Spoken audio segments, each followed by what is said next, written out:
Viewers, நான் எங்களுடைய லக்ஷ்மி. நீங்கள் பார்த்துருக்கிறது 0 லக்ஷ்மி. இன்றைக்கி ஒரு நாள் அப்படி தான் அப்படிங்கிறது நிஜ வாழ்க்கையிலுமே.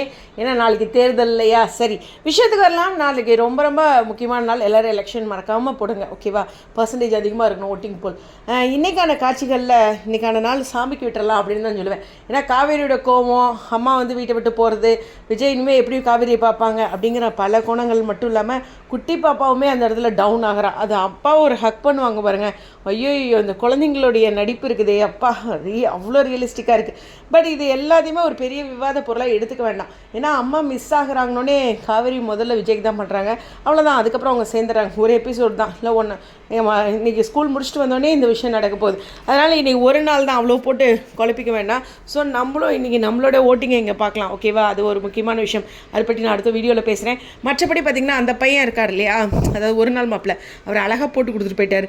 இந்த அடுத்த நம்ம நல்லா இருக்கணும் அப்படிங்கிறதுக்காக அடுத்தவங்களை போட்டு கொடுக்குறது ரொம்ப தப்பான விஷயம். பட் இருந்தாலும் அந்த பையன் சொன்ன மாதிரி நம்ம அம்மாவே, நம்ம வீட்டை சார்ந்தவங்களே, நம்மள ஒருத்தரே நம்மளை பற்றி அது நீங்கள் எல்லோரும் ஃபன் எபிசோடாக எடுத்துக்கிட்டீங்க.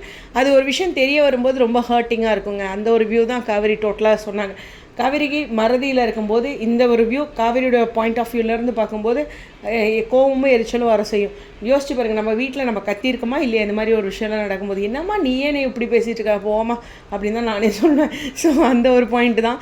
பட் இருந்தாலும் இந்த வீட்டை விட்டு போ, நீ ஒன்று இருக்கணும் நான் ஒன்று இருக்கணும், கொஞ்சம் எக்ஸ்ட்ரா டைலாக் தான். இருந்தாலும் இன்றைக்கி நம்ம அதை சோதிச்சாலும் நாளைக்கான சீன் வந்து அம்மாவை தேடுறது, விஜயும் காவேரியும் மறுபடியும் பேசுகிறதுன்னு இருக்குது. புரியுதா? ஸ்டேடியம்.